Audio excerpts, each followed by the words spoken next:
Knowledge about herbicide resistance is very important, and the only way that we can get a good idea of what's happening out there using an unbiased approach is to randomly select paddocks, collect weeds, and then test for resistance. Since 2005, the GRDC has been funding us to do these trials, and we've sort of moved right across the South Australian and Victorian cropping zone.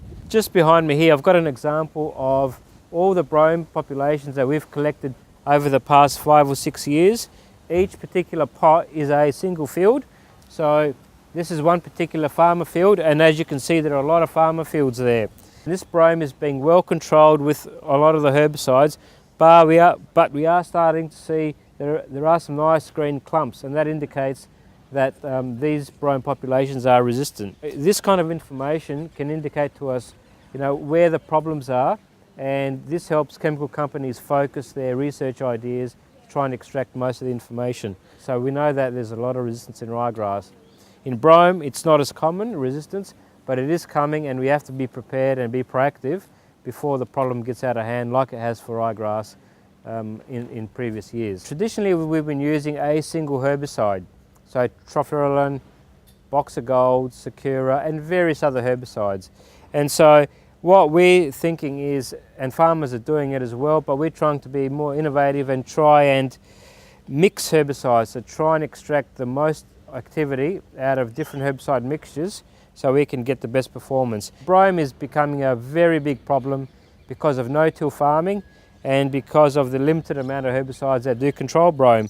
And so here in this trial we've got up to 50 odd different individual herbicides and herbicide combinations to try and get indications of which ones may be really effective in the field. Also, some of the herbicides that we've used in here are confidential, like they aren't actually registered in Australia. So we are working with private industry to test new active ingredients to see if any of these can be really useful to farmers, not only as a single product, but also in mixtures with existing products. One of the most important bits of equipment that we have is this laboratory sprayer, where we can control the nozzles, the water volume, the speed to some extent, so really create paddock conditions, obviously without the wind. We always use agricultural nozzles, so nozzles that farmers are using out there. So we try and replicate the spraying conditions as much as possible. Anything that sort of survives our herbicides in these conditions, we can be very confident are herbicide resistant. So we're really trying to overcome or help farmers control resistance by increasing the amount of different active ingredients to try and control the weeds.